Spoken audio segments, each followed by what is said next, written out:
بصير بما يعملون لقد من الله على المؤمنين إذ بعث فيهم رسولا من أنفسهم يتلو عليهم آياته ويزكيهم ويعلمهم الكتاب والحكمة وإن كانوا من قبل لفي ضلال مبين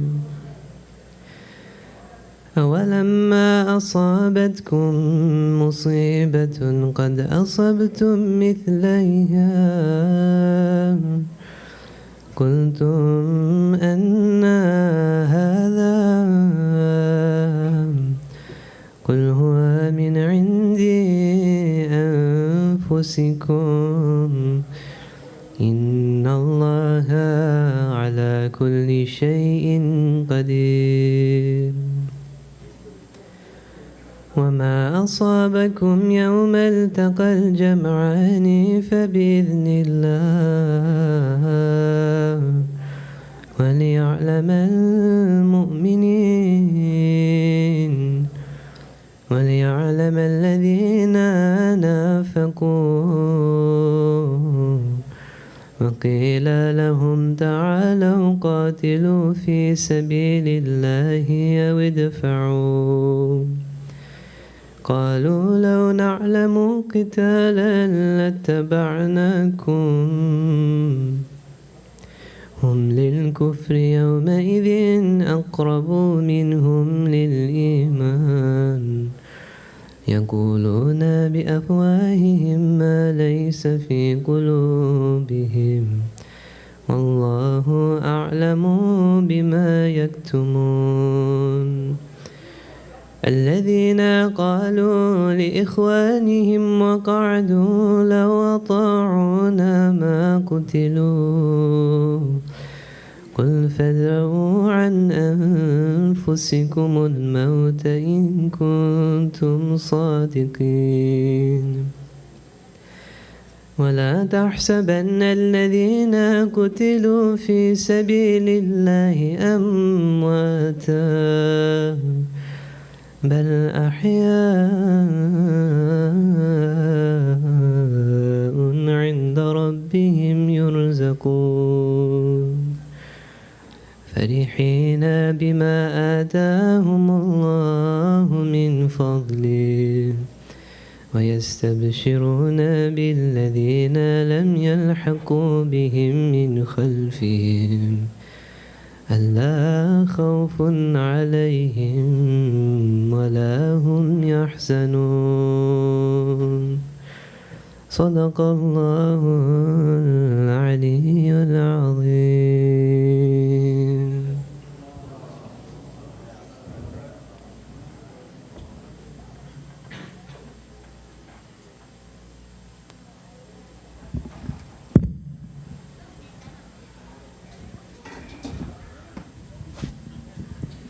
Jazakallah khair, Brother Mohsin. Inshallah, before we invite up our dear Sheikh Salim, just want to make a quick announcement. I'm sure most of us have heard the news, but it's nonetheless extremely difficult. You know, all of us have very heavy hearts. Our dear Brother Ali Jan's son, Brother Muhammad Abbas, passed away today. So, you know, just want to request everybody, if we can all keep the family in our du'as, keep the marhum in our du'as. Inshallah, we can all recite a Fatiha. Bismillah ar-Rahman ar-Rahim.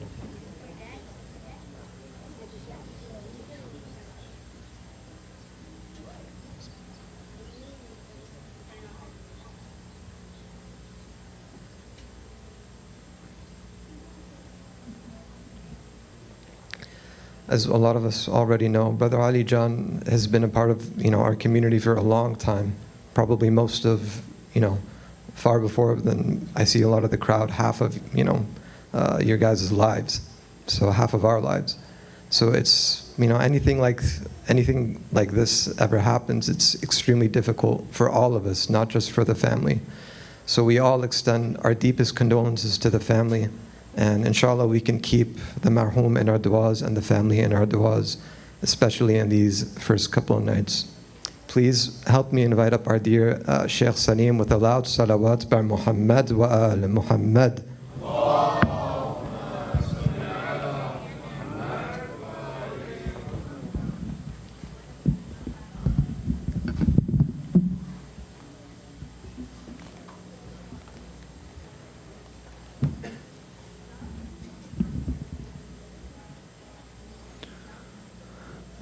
أعوذ بالله من الشيطان الرجيم بسم الله الرحمن الرحيم الحمد لله رب العالمين لا حول ولا قوة إلا بالله العلي العظيم والصلاة والسلام على أشرف الأنبياء والمرسلين وخاتم النبيين وسيد المرسلين أبي القاسم محمد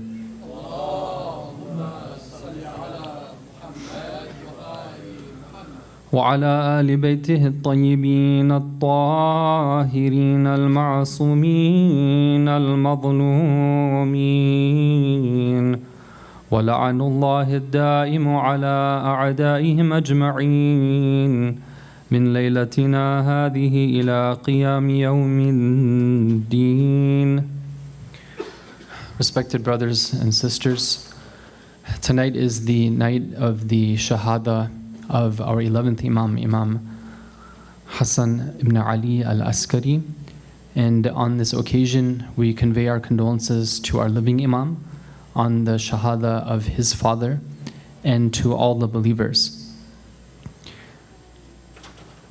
When somebody who's dear to you, if their father were to leave this world, then you would be saddened because of their sadness. And if they were to have a gathering where they said that please come and remember my father, then definitely because of your friendship to them, then you'd go and you'd attend. And tonight we're attending this gathering as a way of showing our condolences to the living Imam on the martyrdom of his father. And I hope, and I can say that maybe not just hope, but I'm confident that with the good intentions that all of you attended this majlis, this gathering, that the Imam of our time is pleased with you, because this would be a way of showing your tasliyah, your condolences to the Imam. So inshallah your efforts are appreciated. May Allah reward you. May Allah reward the sponsors of tonight's program. As Brother Hissam mentioned, it's with a heavy heart that we're attending the gathering tonight. Maulana Abidi sent out a message to the community earlier today, and he pointed this out, that it's one thing to say goodbye to a parent who's elderly, right? Because that's the normal course of events. We're here not to stay forever. Eventually we're going to leave. But when you have to bid farewell to your own child, that's something different, right? It's against the normal course of events. And even though we accept the decree of Allah, we submit to the decree of Allah, still it's something which is difficult. And we can't even imagine what it would be like for the family right now. And Brother Ali Jan is somebody that I think every single funeral that I've participated in that's been organized by Sabah, he's taken some role, and so many times I've seen him at the graveyard. And now to think that now he's going to be thinking about the burial of his own son, may Allah Ta'ala give them sabr and patience, and may they be pleased with the decree of Allah, and inshallah may Allah give his son and all the marhumin all of his mercy and the company of the Ahlul Bayt alayhim as-salam. Please recite salawat ala Muhammad wa ali Muhammad.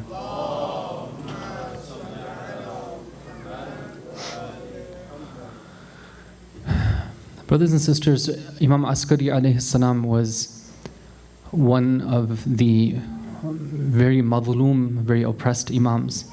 He lived only till the age of 28, 29. He was the imam for only 6 years. And during this time of 6 years, some of the historians estimate that 3 years was spent in prison. And the rest of the time of the 3 years, even though he wasn't in a prison, in a way he was also imprisoned, because he was in the city of Samarra, which he was taken to when he was a child along with his father, Imam al-Hadi alayhi salam. And he was put there because it was the capital of the Abbasid Empire. And the reason why they required Imam Hadi and Imam Askari, the Askariyin, to be there was because they needed to keep them under watch. So in a way, he was imprisoned for his whole time of his imamah. So our Imam alayhi salam was oppressed, and his history is a sad one for us to go through. Tonight I wanted to keep it simple and look at one aspect of the Imam's life, which inshallah has something practical for us. Which is that the Imam alayhi salam was very much aware that the situation he was operating in was a difficult one. He knew that, conditions were not such that he could do what he wanted to do in terms of guiding the people. So the Imam alayhi salam had a strategy, which is, we see that every one of the Imams, they took a very particular strategy depending on the time. Imam Hussein alayhi salam had a strategy, Imam Hassan had a strategy. And even though they had the same goal, their strategies were different. Similarly, Imam Askari alayhi salam had a strategy, and one of his main strategies, one of the main aspects of his strategy was to prepare the people for the ghaibah of the Imam of our time. And so tonight I wanted to look at 5 ways in which our Imam Askari alayhi salam prepared the people for the ghaibah of the Imam of our time. And this discussion, it falls under the topic of Mahdawiyah, or the study of Imam Mahdi alayhi salam. And it's a very important topic. I think for our community, this area needs to be explored more. What are the different aspects of Mahdawism? What's the different aspects of ghaibah? What are the responsibilities of the awaiters of the Imam of our time? What are the social responsibilities, the political responsibilities? These are topics that need to be discussed more. And so tonight I wanted to at least shed some light on this, inshallah, by talking about 5 of the aspects of how the Imam was preparing the people for the ghaibah of the Imam of our time. Please recite salawat.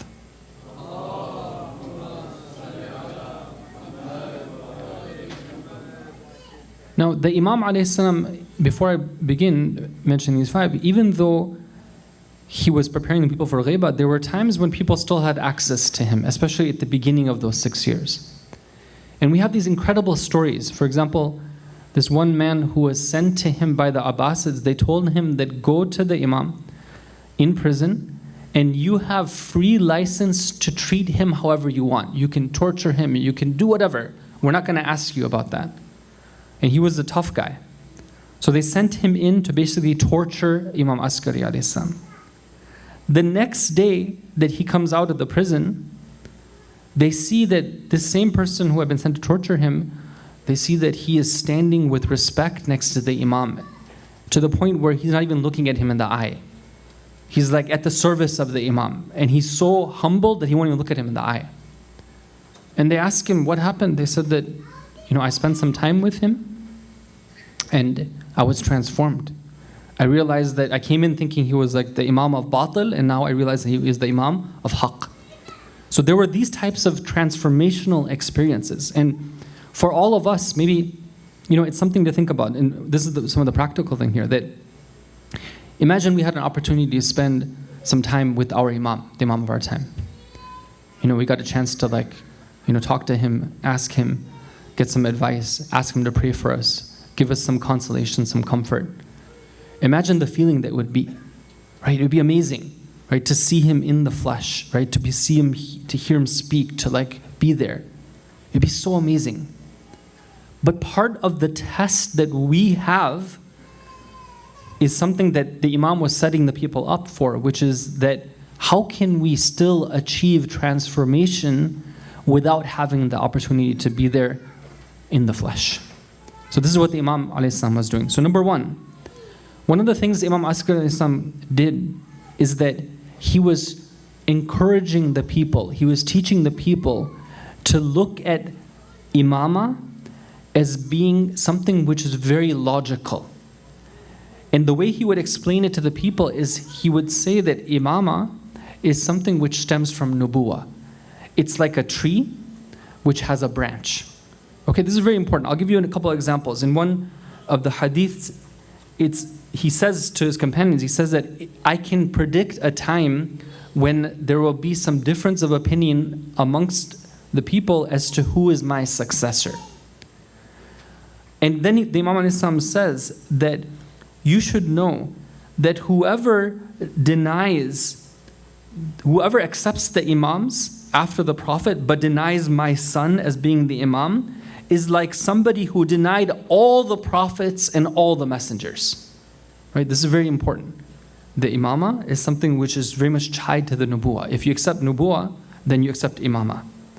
Right? In another hadith, one of the companions writes to Imam Askari alayhi salam, and he says that the Shia are, they have difference of opinion. Can you give us some guidance? And the Imam alayhi salam writes back, and he says that people are of three types. Right? There's one type of people who are just evil. They're pursuing their own desires. They're just, they're misguided. The second group of people are people who, he says, they're people who are not taking the truth from its source.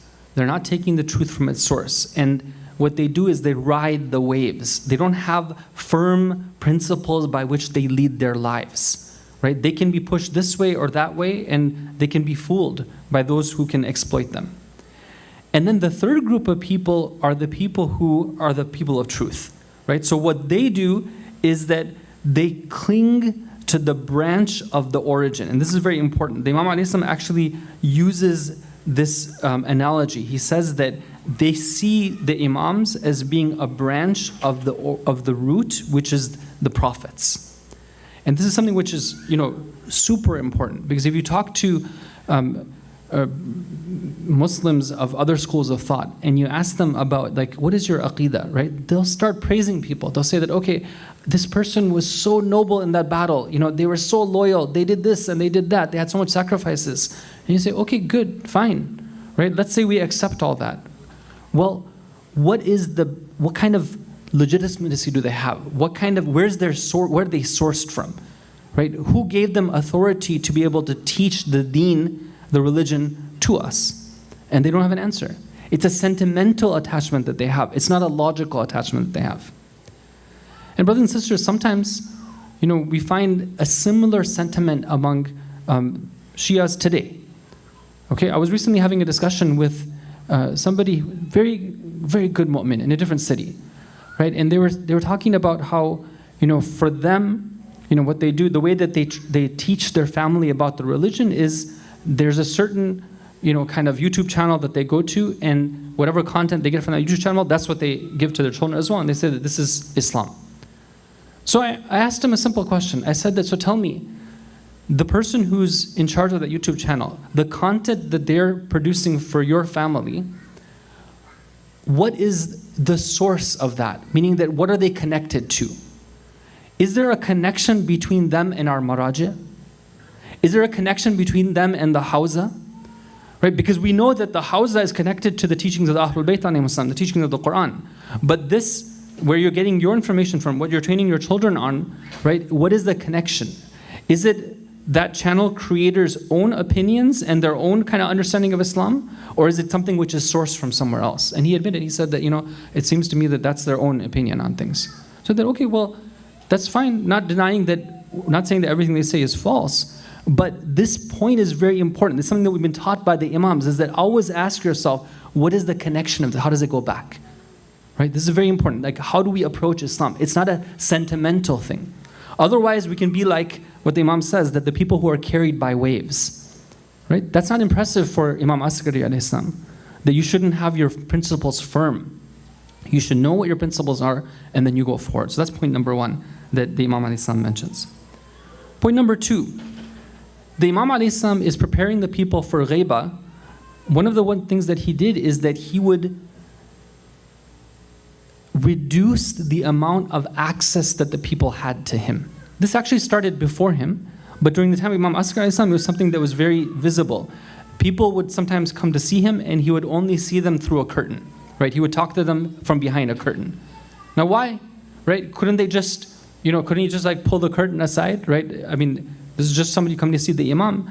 The Imam wanted to train them that you don't need to see me physically in order to benefit from me. In fact, most of the communication that Imam Asghar alayhi salam had with the Shias at that time was through letters, to the point where one of the Shias said that, let me have a sample of the Imam's own handwriting so that when I get letters from him, I can verify that this is his own handwriting. He was very concerned about the authenticity of it. It's very interesting. In the time of Imam Sadiq alayhi salam, we have a hadith from Yunus ibn Abdul Rahman. Yunus was one of the great companions, one of the great Shias. He was like the Salman of his time. Salman al-Farsi, Muhammadi at the time of Amir al-Mu'mineen alayhi salam. This was the Salman at the time of Imam Sadiq and the Imams later on. He says that when I once went to Imam Sadiq alayhi salam and I asked him a question about the 12th Imam, about Imam al-Hujjah. And Imam Sadiq alayhi salam started to answer me, but then when he was answering me midway, somebody else came and the Imam stopped. He didn't continue. Why? Because some of the knowledge that the Imams had, they only gave it to the people who they knew could contain it. Because the enemies of the Imams, right, if they knew some of these things, they would get very, very anxious, right? And they would increase the pressure on them. Yunus ibn Abdul Rahman, he says that several times I came to Imam Sadiq alayhi salam to try to ask him the rest of my questions, to get the continuation of that information and that knowledge about Imam of our time.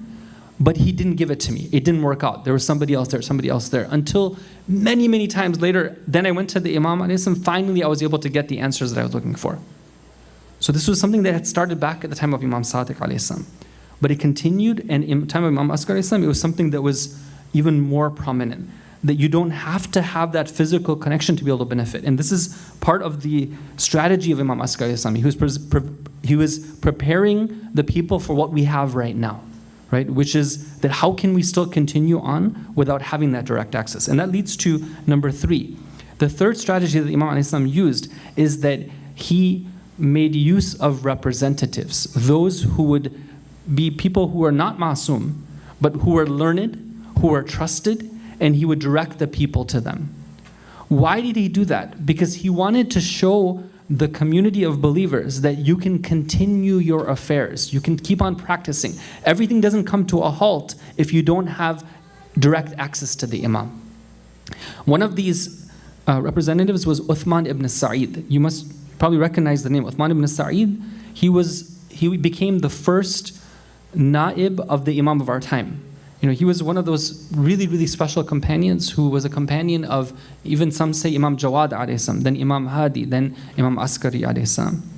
Imam Askari would tell people that, okay, if you want something, you go to him and you take from him. And this was part of the strategy. The Imam alayhi salam, one of the most famous hadith from Imam Askar alayhi salam, he says that فَأَمَّا مَنْ كَانَ مِنَ الْفُقَهَاءِ صَانِئًا لِنَفْسِهِ حَافِظًا لِدِينِهِ مُخَالِفًا لِهَوَاهِ مطيعا لأمر مولاه فللعوام أن يقلدوه. Right? This is one of the most famous hadith from Imam Askar alayhi salam, that many of our fuqaha have treated this hadith with a lot of consideration. Right? They say he says that if you find one of the learned individuals from this community who they're careful over themselves, they protect their practice of religion, they do not obey their low desires, they are obedient to the command of their master, then it is upon the masses to take them as a marja, as to do taqleed of them. Right? So Imam Asghar alayhi salam is setting the seeds in place for the system of, today we call marja'iyah, of referring to like the great, those pure, great individuals, right, who dedicate their lives towards guidance and teaching. Because the Imam alayhi salam was preparing the people for the ghaibah.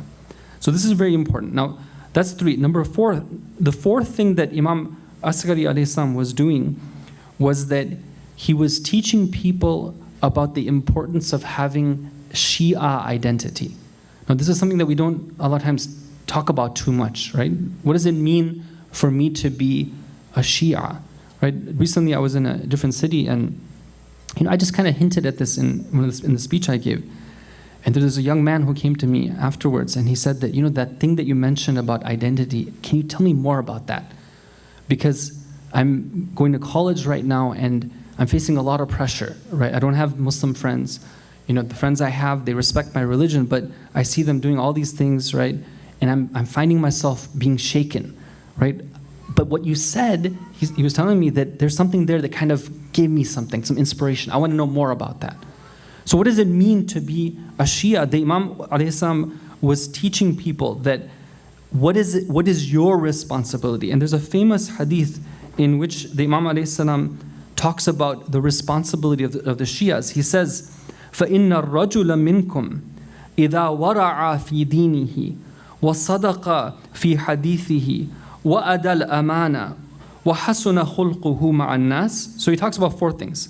He says that if one of you is very careful about their practice of religion, if they're truthful in their speech, if they are fulfilling of their trusts, and they have good akhlaq, they have good conduct with the people, and it is said, قِيلَ هَذَا شِيعِي فَيَسُرُّنِي ذَلِكَ. The Imam ﷺ says this, and this is one of those things which is very touching for us. Inshallah, it's touching for us, because at the end of the day, like, our faith is something which has our mind, but also has our heart there as well. What does he say? He says that if I find that people identify the Shia as being people who have these qualities, then that's something that makes me happy, right? I would be happy if Shias are known by these qualities. It's very beautiful.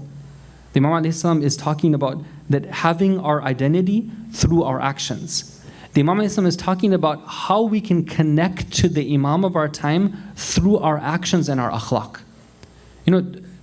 There's one time, like that example I gave you at the beginning of the speech. This guy goes in, he's there to torture the Imam. He comes out, and he's like number one, it's a servant of the Imam. Is there any other way of connecting the Imam? The Imam says yes. The way you can connect is through your actions and your akhlaq, right? Think about that. When you do have this akhlaq in order to connect with the Imam at the time, when you do your prayers to connect with the Imam at the time, it's a very beautiful, powerful connection with the Imam. When you say to the Imam, because you told me to be this way, I'm going to be this way. So then the Imam ﷺ says that you have 4 responsibilities. If you can have these 4 things, then you have 4 responsibilities. He says that have dhikr of Allah, remember your death, recite Quran, and frequently do salawat on the Prophet and his family. Please do salawat.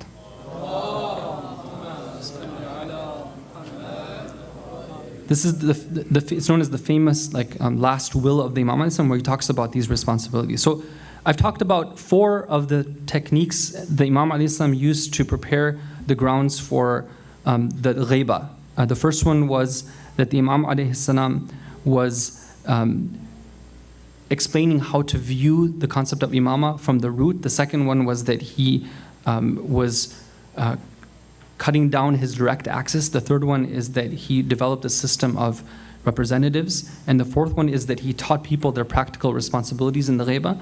And the fifth and last one, which is very important, is that the Imam ﷺ was teaching people not to give up hope. One of the things that is very important for a follower of the Ahlul Bayt ﷺ is at all times to have hope in the faraj, right, in the deliverance.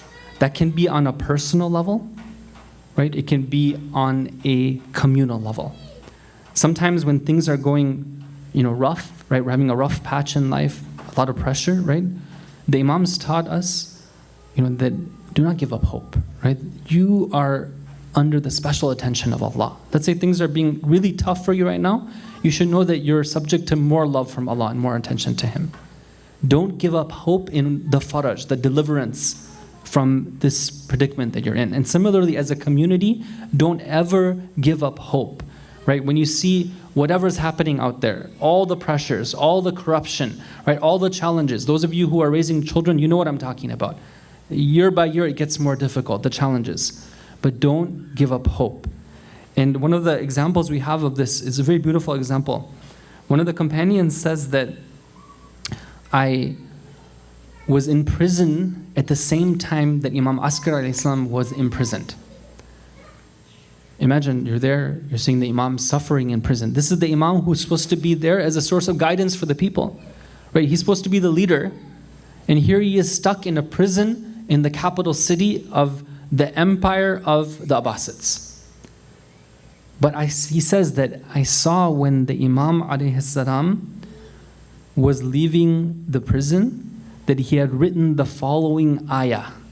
Right? What did he leave behind for the people in the prison? He left behind the following ayah. He said, يُرِيدُونَ لِيُطْفِئُوا نُورَ اللَّهِ بِأَفْوَاهِهِمْ وَاللَّهُ مُتِمُّ نُورِهِ وَلَوْ كَرِهَ الْكَافِرُونَ.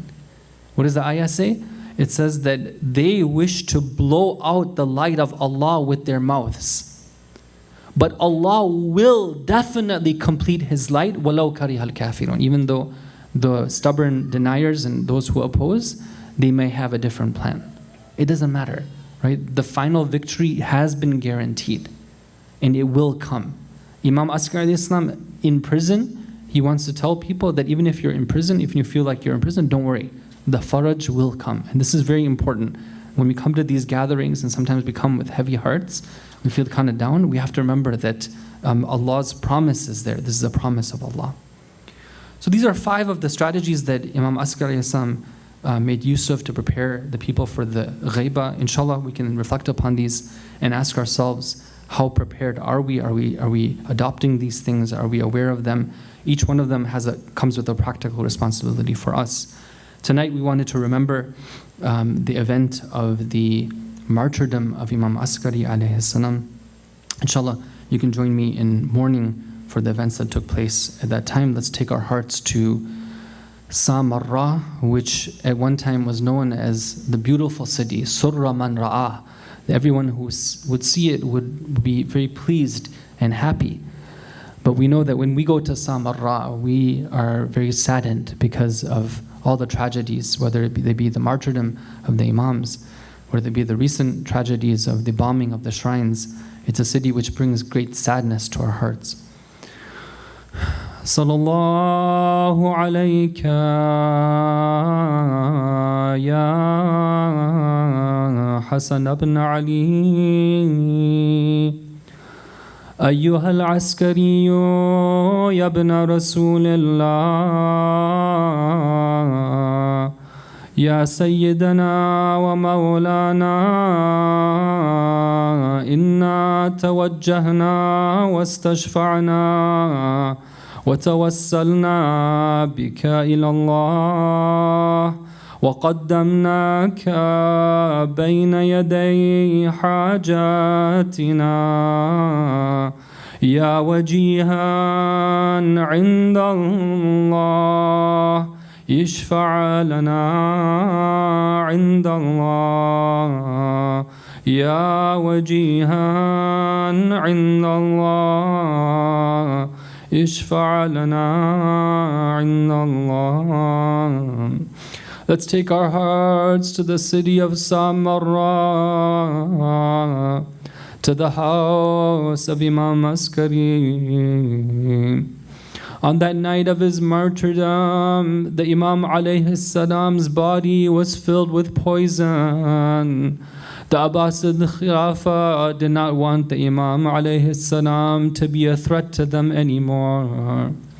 One of the companions, Abu Salt, says that I went to see the Imam at that time. I saw that he brought a cup to his lips to drink something, but his hand was shaking so much because of the effect of the poison that he could not have the liquid enter his mouth. He tells me, "Oh Abu Salt, can you go in the room? There is my son in the room. Can you tell him to come to me?"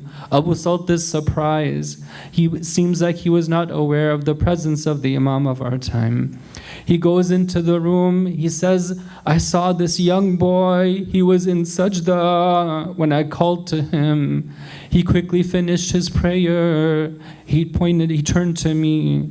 I said to him that your father is calling you. I saw that he came towards his father.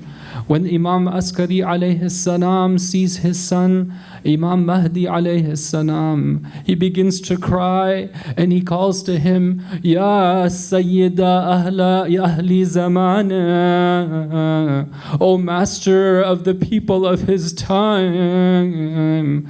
He says to him, come here, can you help me to drink some water? Imagine the Imam alayhi salam is there. He's looking at his own son. He is seeing the future. He is seeing all the masa'ib that the Imam of the time will have to bear. He is seeing the long ghaiba that the Imam will have to endure. He is seeing the long time of awaiting, that he's waiting for the command of Allah to the dhuhur that he is seeing at that time. But on this night, we want to remember another father who is looking at his son.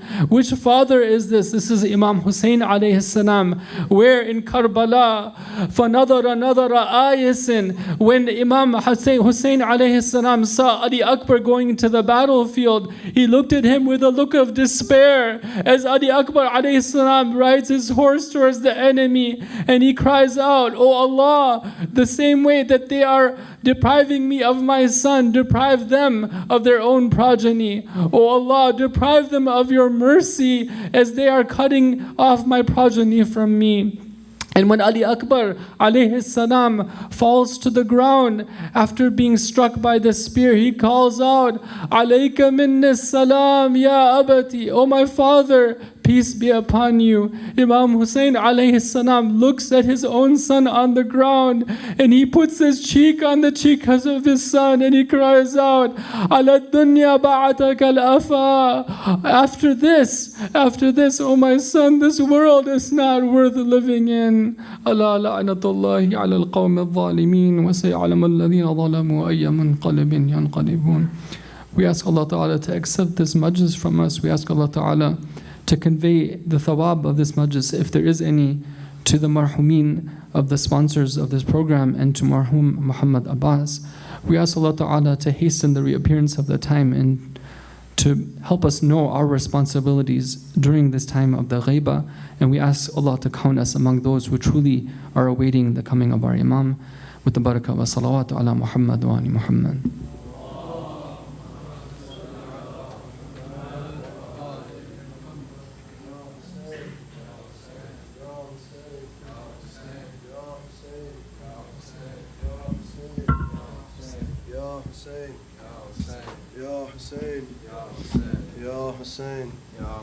Brothers, please move forward for the matam. Ya Hussein. Ya Hussein. Ya Hussein.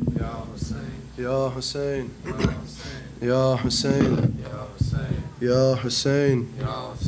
Ya Hussein. From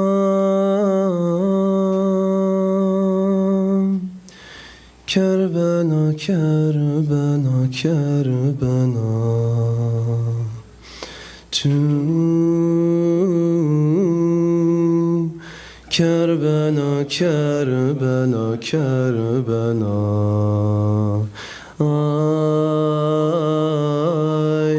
I left my heart in Karbala, in Karbala, in Karbala, from Karbala, Karbala, Karbala, to Karbala, Karbala, Karbala, I left my heart in Karbala, in Karbala, in Karbala, from Karbala, Karbala, Karbala, to Karbala, Karbala, Karbala, I left my heart in Karbala, in Karbala, in Karbala. The luminous moon lighting the way, the rising sun that brightens the day, Heaven without you would be in flames. You're the heaven in Karbala, in Karbala, in Karbala.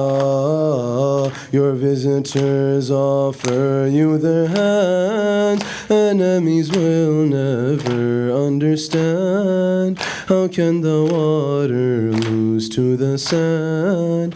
How can the thirst win in Karbala? Why? Heaven is open, Ya Hussein. Why? Angels descending, Ya Hussein. Why? They are reciting in Karbala, in Karbala, in Karbala. From Karbala, Karbala, Karbala to Karbala, Karbala, Karbala. I left my heart in Karbala, in Karbala, in Karbala. From Karbala, Karbala, Karbala to Karbala, Karbala, Karbala. I left my heart in Karbala, in Karbala, in Karbala. The hand of God that nurtures the young, speaking for Allah, you were the tongue, separating his right from the wrong. Elevated in Karbala, in Karbala, in Karbala. The ship that sails swiftly through the waves, and whoever boards your ship is saved, immune from the punishments of the graves. Whoever mourns you in Karbala. When will we meet again, Ya Hussein? When under your dome will I grieve again? From Najaf will I walk to Karbala, to Karbala, to Karbala. From Karbala, Karbala, Karbala to Karbala, Karbala, Karbala. I left my heart in Karbala, in Karbala, in Karbala. From Karbala, Karbala, Karbala to Karbala, Karbala, Karbala. I left my heart in Karbala, in Karbala, in Karbala. أني أكبر ولدي، أني أكبر ولدي، أني أكبر ولدي، أني أكبر ولدي، أني أكبر ولدي، أني أكبر ولدي، أني أكبر ولدي، أني أكبر ولدي، أني أكبر ولدي، أني أكبر ولدي، أني أكبر ولدي، أني أكبر ولدي. Mirror پیامبر خدا حافظ، خدا حافظ. Mirror پیامبر خدا حافظ، خدا حافظ. Reflection of Haydar خدا حافظ، خدا حافظ. My most precious treasure خدا حافظ، خدا حافظ. My أني أكبر خدا حافظ، خدا حافظ. Your turn to leave hasn't come, waladi. My heart is in pieces, waladi. All the women and children lined up to bid you a farewell, waladi. Ali, Ali Akbar, waladi. Ali, Ali Akbar, waladi. Ali, Ali Akbar, waladi. Ali, Ali Akbar, waladi. Ali, Ali Akbar, waladi. Ali, Ali Akbar, waladi.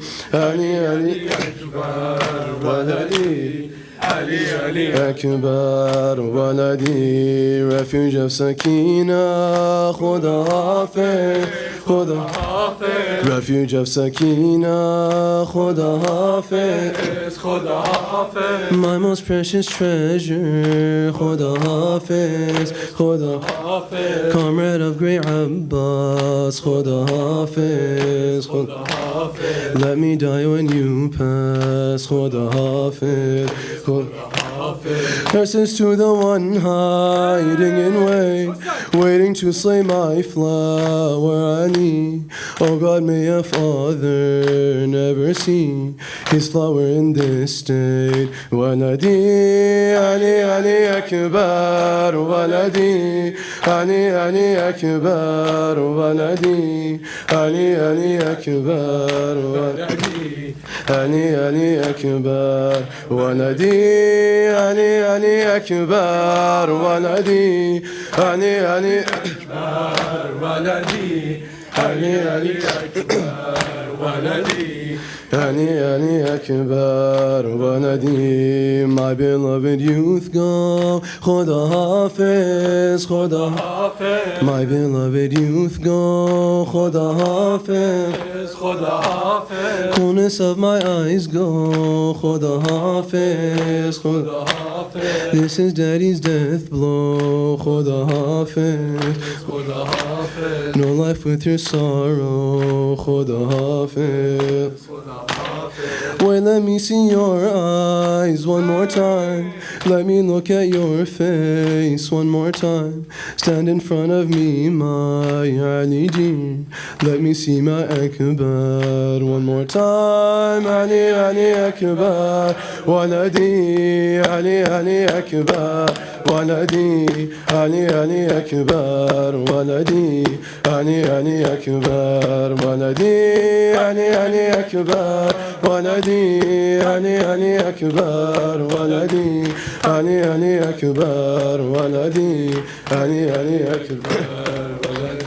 Take me to Karbala, leave me there. Take me to Karbala, leave me there. Take me to Karbala, leave me there, leave me there. Take me to Karbala, leave me there. Take me to Karbala, leave me there. Take me to Karbala, leave me there, leave me there. Hussein,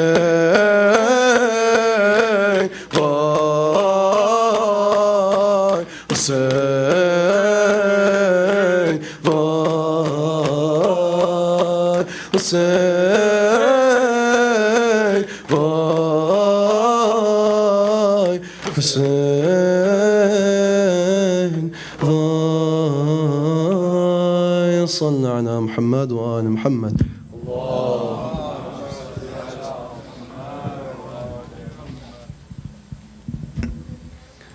السلام عليك يا رسول الله، السلام عليك يا أمير المؤمنين علي بن أبي طالب، السلام عليك يا فاطمة الزهراء سيدة نساء العالمين، السلام عليك يا حسن المجتبى، السلام عليك يا أبا عبد الله، السلام على الحسين وعلى علي بن الحسين وعلى أولاد الحسين وعلى أصحاب أصحاب الحسين وعلى 9 المعصومين من ذرية الحسين ورحمة الله وبركاته.